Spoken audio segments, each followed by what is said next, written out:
Здравствуйте, это новости 24. Коротко о главном.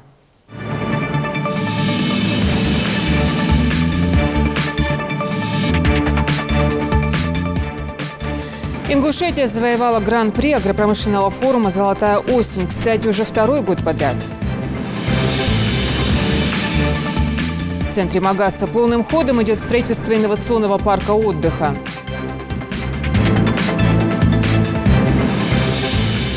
Финалист всероссийского конкурса «Учитель года» информатик Фатима Исмурзиева в выпуске.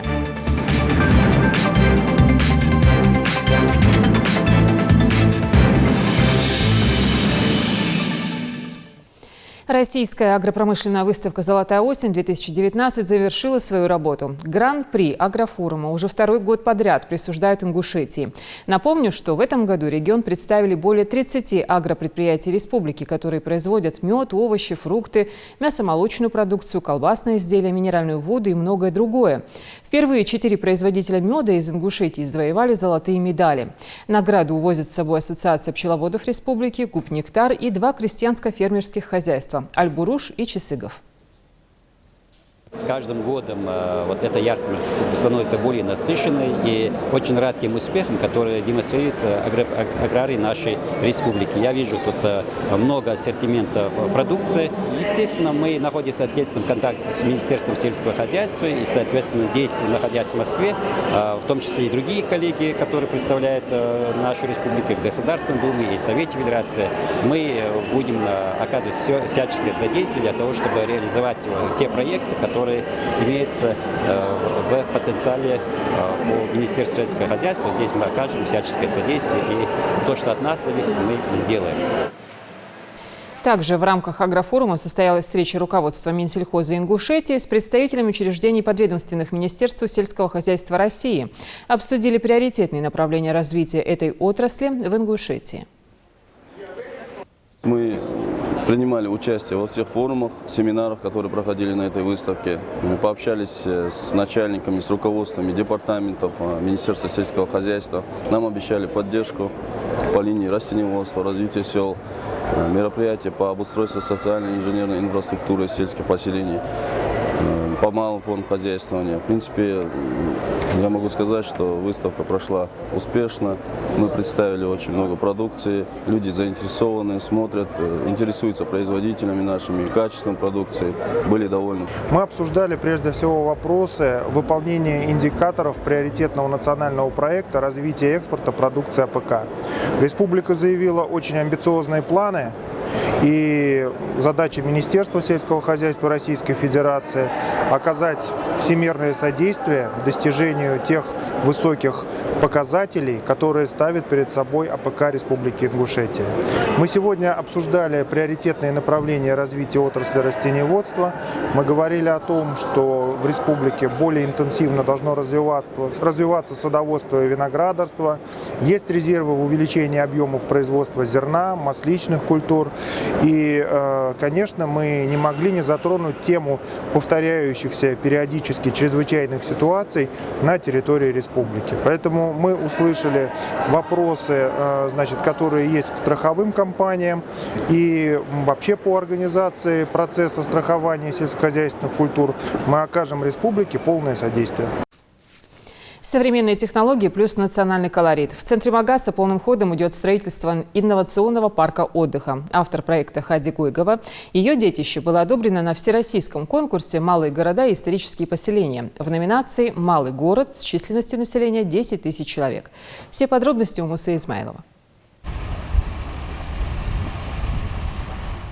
Шумная техника и рабочие, которые трудятся, не покладая рук, чтобы будущий парк стал настоящей гордостью не только для жителей Магаса, но и для всей республики. Строительство объекта начали в конце июня этого года, и почти все основные работы уже позади.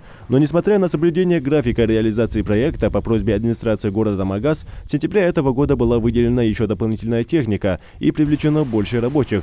По словам представителя строительной фирмы Руслана Бадиева, они трудятся и в ночную смену.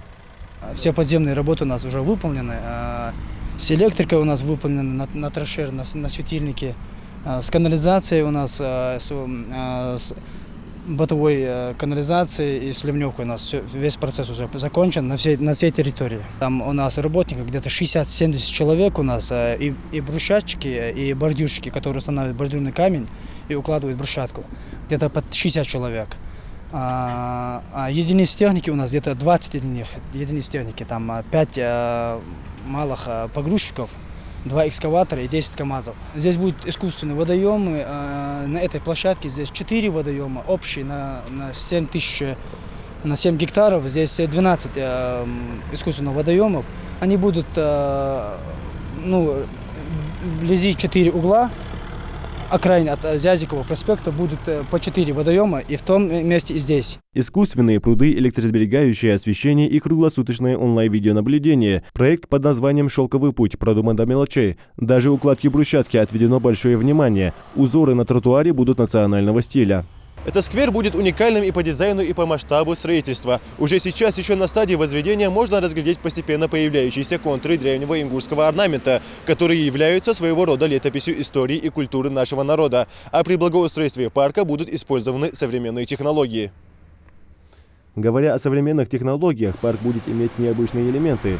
Помимо традиционных клубов, водоемов, кафе, здесь установят инновационные объекты. Например, лавочки с подогревом в зимнее время. К ним также подключаются и другие интересные функции. Раздача Wi-Fi и возможность заряжать мобильные телефоны. Сейчас устройством сетей у нас занимается Ростелеком. Вот именно видеонаблюдением сети Wi-Fi прокладывает Ростелеком.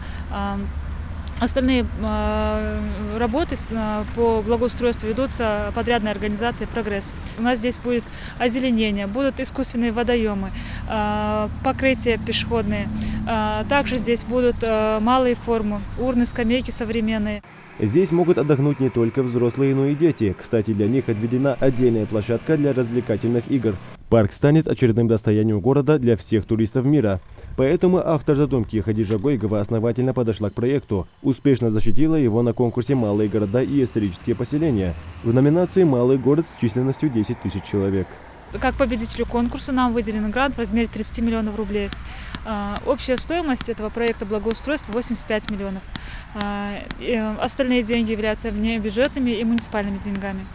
Под территорию проекта отведено 7 гектаров земли. Зона отдыха расположена рядом с городской площадью Алания, и место выбрано не случайно. Здесь находится главная достопримечательность Магаса – 100-метровая башня Согласия. И оттуда со смотровой площадки вся эта красота будет как на ладони. Озеленению города также уделили особое внимание. Здесь планируют посадить не только деревья, но и различные декоративные растения, что немаловажно для комфортного отдыха. Работы завершены на 65%. Осталось только закончить укладку, обустроить парк декоративными изделиями, и уже совсем скоро по этим тротуарам будут гулять первые жители нашего региона. Завод полимерных труб в Карабулаке – предприятие, которое дает реальный результат. Работает на экспорт. Здесь трудятся около 80 человек. Функционирует производство уже 5 лет. За сутки из-под конвейера выходит до 50 тонн продукции. Ну а за год до 9 тысяч. Дана Плиева расскажет об этом. Сырье растаривается 2 силоса по 10 тонн. Далее оттуда это сырье поступает в сушильную камеру. Уже подвергнутый тщательной сушке полиэтилен по трубопроводу поступает на линию, где начинается изготовление продукта. Весь процесс автоматический. На каждой линии расположены весы, которые рассчитывают все необходимые параметры трубы и подают их на компьютер. С оборотной стороны вот этой линии находится шнек, куда подается сырье, и равномерно оно плавится поэтапно. 5 зон плавления сырья. Это даже можно наблюдать на мониторе выставленной температуры. Температура плавления 195 градусов в данный момент. Завод полимерных труб в Карабулаке, заработавший всего 5 лет назад, уже успел заявить о себе не только у нас в регионе, но и за его пределами. Продукцию поставляет в Чечню, Ставропольский край, Краснодар, Калининград. Больше всего трубы востребованы в области водоснабжения и газификации. Нашу продукцию закупает у нас, стабильно закупает «Газпром». У нас с ними контракты заключены. Мы и еще один есть завод в России, который только имеет специальный сертификат, газовый сертификат. Больше только 2 завода в России, которые имеют право продавать трубу «Газпрому». Это их собственный сертификат, и у нас есть к нему допуск. В отличие от чугунных, трубы из полимера сносоустойчивы. Одна такая может держаться 50 лет. К слову, каждая из труб обозначается специальной полоской. Синяя для прокладки воды, желтая для газа.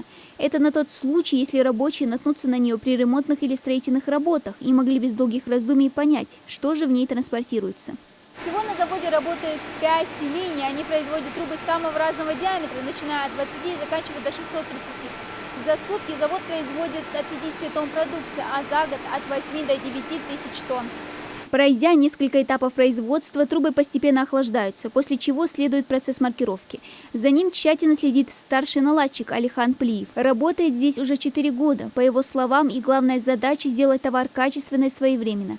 А для этого он вместе со своими коллегами проходил обучение в головном офисе в Казани. Там 2 недели нас учили полностью, что к чему. Потом мы приехали сюда и сейчас, в принципе, самостоятельно все делаем. Сами обучаем рабочих практически. Бывают экзамены, иногда проверки на знания. Работа нравится, потому что зарплата платится своевременно. В принципе, задержки не было. С начальством тоже проблем нету. То есть отношения у нас хорошие. Сейчас на заводе трудится порядка 80 человек. Наладчики, бригадиры, крановщики, грузчики. Большинство из местных. Открытие предприятия решило вопрос с рабочими местами. В планах руководства расширить его. Дана Плиева, Магомед Даскиев. Новости 24. Эрудированная, терпеливая, креативная. Так вкратце характеризуют своего преподавателя ученики первой гимназии Малгобека. Информатик Фатима Исмурзиева удостоена медали и диплома финалиста всероссийского конкурса «Учитель года».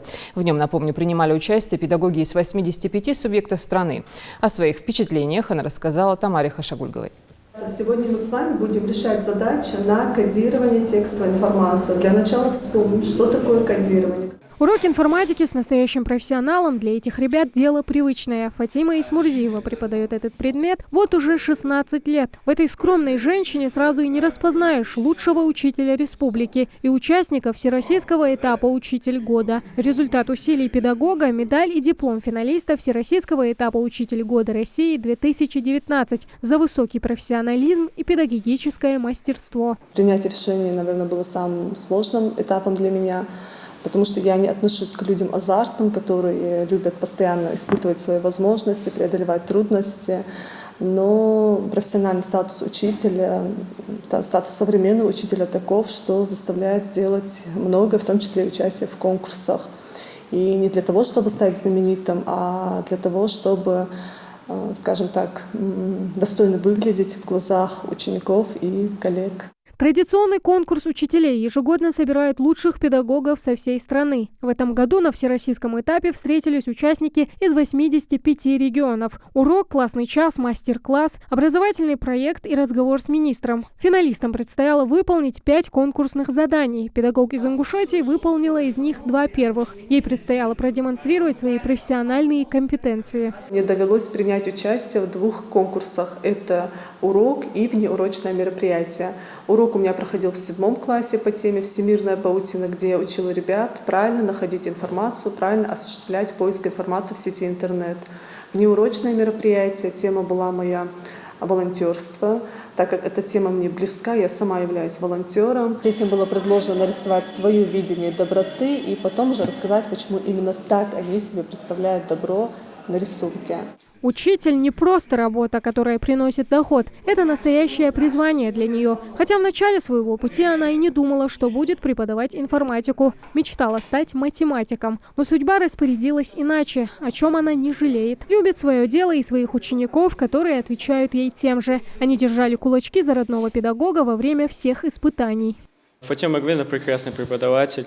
Каждый урок она преподносит нам что-то новое, новые методики обучения. Мы за нее очень гордимся, мы рады и вовсе не удивлены, потому что каждый наш урок проходит плодотворно, очень отзывчивый, терпеливый учитель, который доходчиво объясняет детям. В школе, которую преподает Фатима, очень обрадовались такой новости, однако не удивились. Она много лет посвятила совершенствованию своей профессии. По словам коллег, было вполне ожидаемо, что силы и время, вложенные в работу, оправдают себя. Это грамотный, начитанный, эрудированный учитель.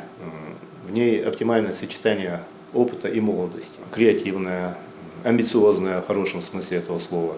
Она всегда является моим хорошим помощником.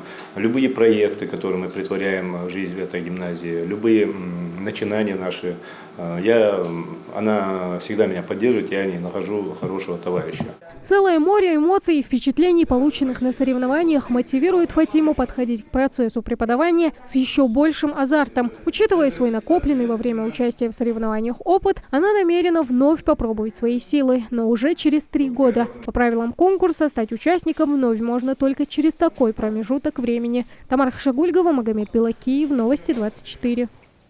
Самый высокий уровень смертности в 2018 году зафиксирован на Чукотке – 955 на 100 тысяч населения соответствующего возраста, а самый низкий – в Ингушетии – 142.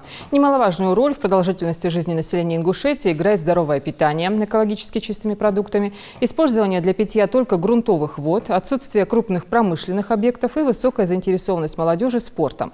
В большинстве своем население религиозно ориентировано, соответственно, пьющих, курящих мало. А проблемы с аптечной наркоманией в сравнении с общей статистикой регионов России значительно ниже. 20 единиц техники и 3 десятка рабочих задействовано на строительстве дороги Назрань-Малгобек-Нижний Курб-Терек. Сейчас реанимируют участок с 42 по 52 километр. Все подробности у нашего корреспондента.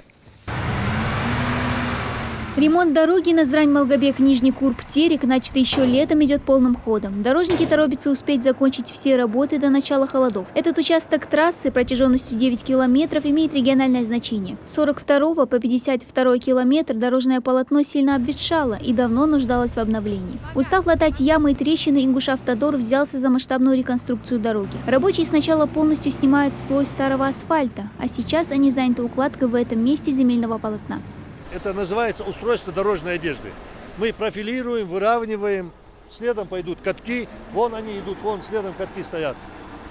За грейдерами пойдут катки, они укатают, потом мы выровняем под асфальтобетонное покрытие и после этого уложим первый слой крупнозернистый высокопористый асфальтобетон. Основание песчано-гравийной смеси укладывается в 3 слоя. Его толщина составит 48 сантиметров. Сверху земляного полотна в 3 слоя также будет выкладываться асфальт. Пока рабочие хотят уложить нижний. Им уже покрыто около 4 километров дороги от так называемого Зязи-Кюртовского круга. Трассу также собираются расширить. Мы стараемся пройти участок дороги, то есть обеспечить проезд, а потом уже, может быть, наверное, на следующий год, в 2020 году, наверное, пойдут уже следующие слои, то есть идет 2 слой и 3 слой. Почему так?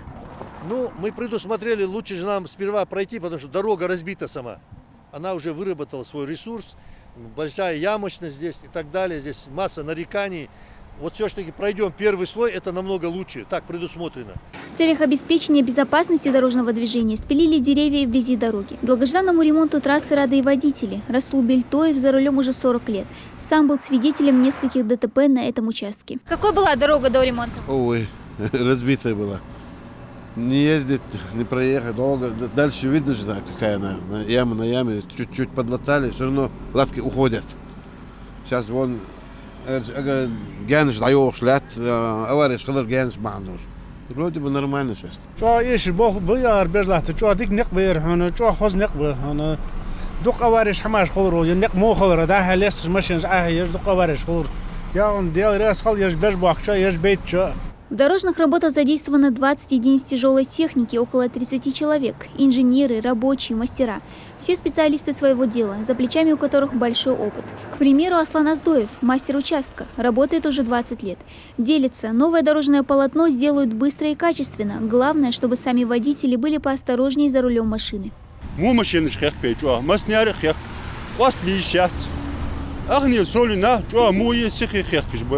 Знаки гладуху сагватвей. А сику асфальтвей дариг штаж дебей. Дариг штаж галгайды. Казик иманыш дяка, казик сабыр долыш. Давудыр давохтыш. Сабыр дедиш, сабыр деш. Шортик ваквей, шортик волк живей далилалари. Шортик парга да квачыдар, шортик чек квачыдар. Могуш мяшты. Дал иман сабыр лод мастян, дал сатем лод мастян.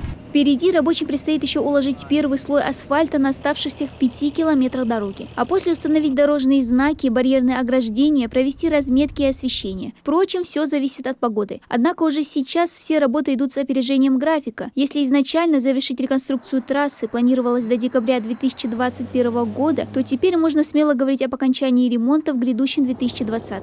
Дана Плиева, Магомед Даскиев, Новости 24.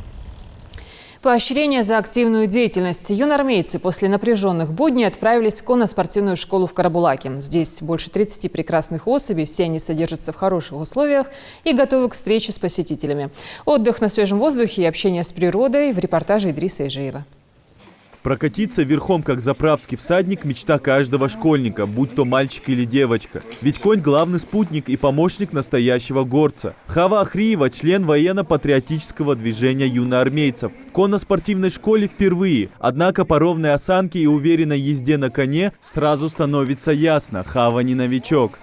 У меня дома есть лошадь. Я на них каталась, и у меня масса впечатлений есть, но я их описать не могу. Очень понравилось, я бы хотела почаще ездить на лошадях и чаще сюда приезжать. В конно-спортивной школе города Карабулак больше 3 десятков лошадей. Породы разные, от крупной и выносливой карачаевской до быстрой и грациозной британки. Условия у скакунов хорошие, клетки ухоженные и чистые, плюс ежедневные прогулки на зеленой травке. К людям здесь привыкли, поэтому лошади спокойные и ласковые. Главная задача организаторов – привить детям любовь к лошадям. Ведь с развитием технологий ребята все чаще предпочитают сидеть дома или играть в компьютерные игры. А ведь езда на коне очень полезна. Здесь и чистый воздух, и правильная осанка. Дети не скрывают восторга. Мне очень понравилось такое мероприятие. Я очень хотел бы повторить. Быть юноармейцем – дело непростое. Почти ни одно мероприятие не проходит без их участия. Руководство, видя, как стараются их подопечные, просто не могут оставить их без поощрения. И такие развлекательные мероприятия не редкость. Цель нашего сегодняшнего приезда именно хотела, чтобы дети в первую очередь, конечно же, увидели животных, во вторую очередь немножко покатались. Но, сказать честно, это как вот поощрение. Они у нас немножечко подустали, занимались флешмобами, мероприятиями. И это было как бы поощрение. Они, естественно, это приняли на ура. Получив заряд положительных эмоций, у ребят только один вопрос – когда приедем еще? Такие мероприятия не только приносят радость, но и помогают детям окунуться в историю нашего края. Идрис Ижиев, Магомед Белакиев, Новости 24. Где воспитывают универсальных борцов? В физкультурно-оздоровительном комплексе Карабулака. Именно оттуда выходят ребята, которые на одном турнире могут одновременно проявить свои способности сразу в 2 видах спорта. Сейчас здесь готовятся к предстоящим турнирам на первенство России в Подмосковье. Совместить дзюдо и самбо, выступив на 2 турнирах с разницей лишь сутки, кажется невероятным. Беслан Кациев проявил необычайную твердость характера и силу воли, выступив на турнире СКФО по дзюдо и завоевав там золото и путевку на первенство России. Он в следующий день выходит на бойцовский ковер в городе Новороссийск, где выступит на первенстве России уже по самбо среди юношей 15-16 лет. По словам тренера этого универсального борца, усиленные тренировки, спортивная дисциплина и его желание доказать, что он лучше в своей весовой категории, сделали свое дело. Да, я мальчики скеньку бодрил, на голову ушел, схватки, я в схваткейцу, подводки, дикаирцу, диклатар, санфейцу, сханялыч, на голову ушел, все схватки уверенно выиграть. На турнире СКФО по дзюдо 6 спортсменов достойно соперничали с нашим дзюдоистом. Первая схватка, кабурди, свойствуется, мальчики, да, еще раз. Вторая схватка, качал, холодно. Да. Третья схватка, это Хири Ворсу, Хири еще раз. За выход в финал, качал, холодно, год, Дагестанец, а он в финале. Вазари, я хочу, бал на бал, что-то, да, аз юса бал бяха, все корто. Беслан удивил участников турнира, судейскую коллегию. На турнире в Новороссийске он установил своеобразный рекорд. Мало того, что перестроил себя на самбо, за считанные часы он согнал 3-4 килограмма веса, победил 7 самбистов и вышел в финал. На этой финишной из-за технической ошибки нашего борца ему пришлось уступить своему сопернику. Президент Федерации самбо Ибрагим Чахкиев отметил, это прежде всего опыт, который пригодится ему в будущем. 7 схваток отборолся, выиграл. В финале вел 1-1 по качеству. Ну, оставалось 1 или 2 секунды, где он подумал, победа уже в кармане. И просто надо было поставить руку, чтобы было с партера, и все. И такой незрячий бросок был, который не должны были дать за это. Но, тем не менее, судья, когда выходил на схватку, сразу дал предупреждение, которое не должен был дать, и отдал балл. Потом Беслан отыграл 1 балл, сделал с колен бросок, еще 4 балла. Во время броска судья не должен был свисток дать. Так получилось, что со счетом 2-1 Беслан на последние секунды отдал путевку на первенство Европы. Конечно, очень обидно. Стены родного Фока еле вмещают в себя плакаты победителей, вышедших из этого зала. Здесь в одном помещении, где задействованы секции по дзюдо и самбо, одновременно готовятся к предстоящим турнирам на первенство России в Подмосковье. Идрис Ижиев, Адам Мережков, Асхаб Белакиев, Новости 24. Следите за новостями на канале Ингушетия и до встречи в эфире.